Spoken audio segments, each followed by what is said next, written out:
반가워요. 여러분의 목사님 이철 돌아왔어요. 다들 크리스마스 예배는 영상으로 잘 드렸나요? 모일 수 없어 아쉬웠지만 가족들과 함께 보낼 시간이 더 많아서 나름 썩 괜찮은 크리스마스였던 것 같네요. 내년 크리스마스는 꼭 모여서 파티라도 합시다. 부디 꼭 그렇게 됐으면 좋겠네요. 자, 오늘은 올해 우리가 구약부터 살펴본 성경 이야기 마지막 시간이에요. 와, 드디어 마지막이네요. 한 해 동안 설교와 영상을 잘 따라와준 친구라면 여러분은 이제 성경 66권의 줄거리를 얼추 다 파악한 거예요. 이제 여러분은 성경이 어떤 내용인지는 안다 정도는 말할 수 있게 된 거죠. 마지막까지 최선을 다해 성경 이야기 마무리 지어봅시다. 성경의 마지막 66번째 책 요한계시록 지금 시작해보죠.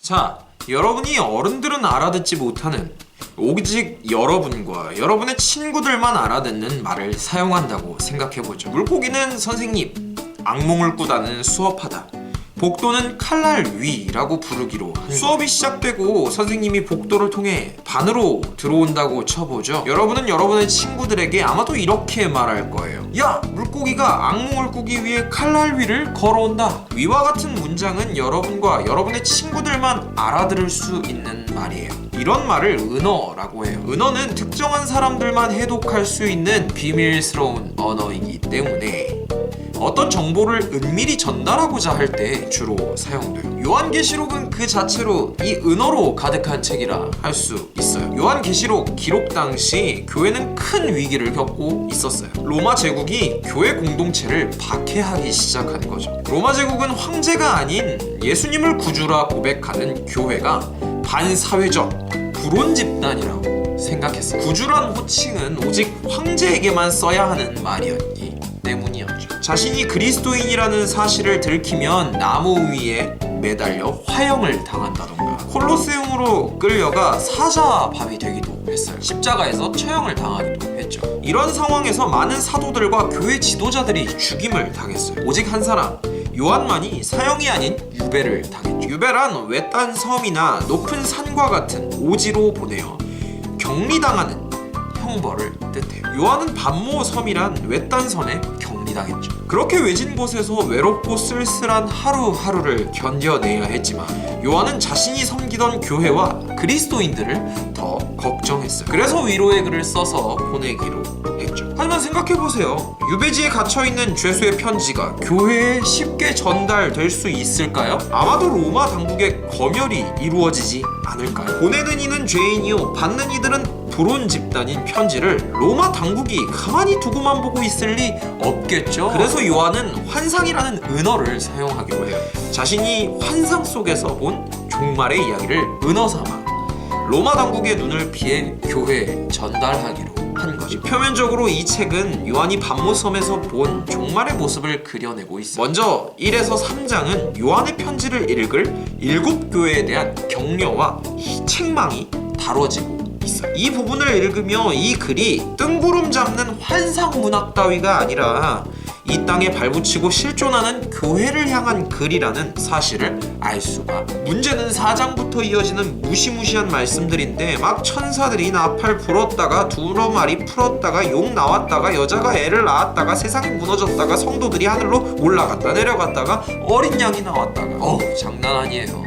이 은어들의 향연은 마치 우리가 앞서 예를 들었던 물고기가 악몽을 꾸기 위해 칼날 위를 걸어온다 수준이에요. 따라서 세부적인 내용의 구체적인 의미를 완전히 다 파악하기란 쉽지 않죠. 아마도 2000년 전 교회의 성도들은 이 은어들을 아주 잘 해석할 수 있었을 거예요. 하지만 우리가 파악할 수 있는 건 이 글의 전체적인 메시지와 주제의식 정도예요. 결국 요한이 이 환상들을 통해 교회에 전달하고 싶었던 게 무엇이었을까요? 그건 바로 역사의 주관자이신 하나님께서 이 땅을 무섭게 심판하실 날이 반드시 오리라는 선포, 그리고 예수를 따르는 교회가 역사의 끝에서 최종적인 승리를 거두게 될 거란 희망이었어요. 그러니 불태워지고 사자의 먹이가 되는 암담한 박해 상황 속에서도 끝까지 믿음을 버리지 말라는 격려가 이 요한계시록 안에 담겨 있는 거죠.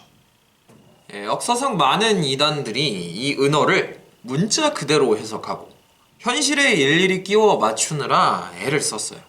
지금도 여전히 요한계시록을 오해해서 많은 폐단들이 벌어지고 있죠.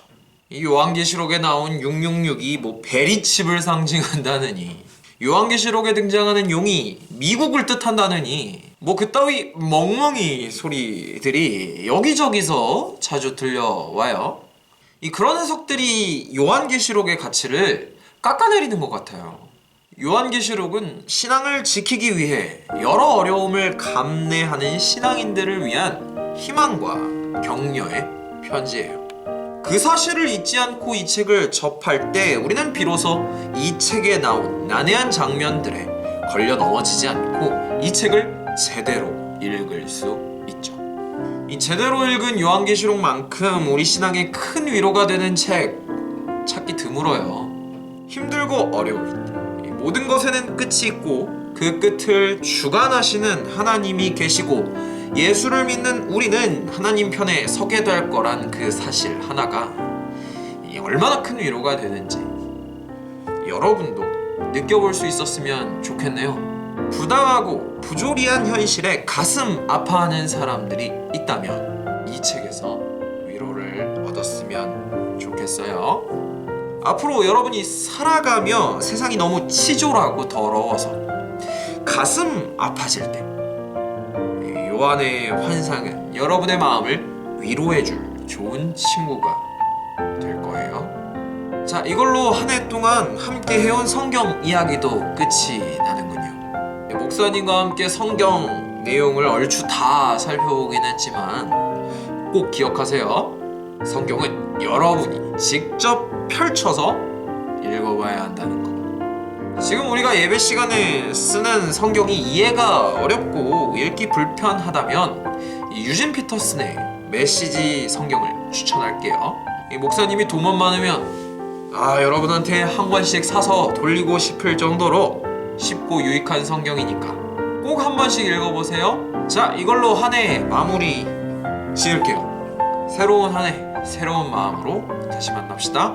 이번엔 다음 영상을 기약하지 않고 안녕.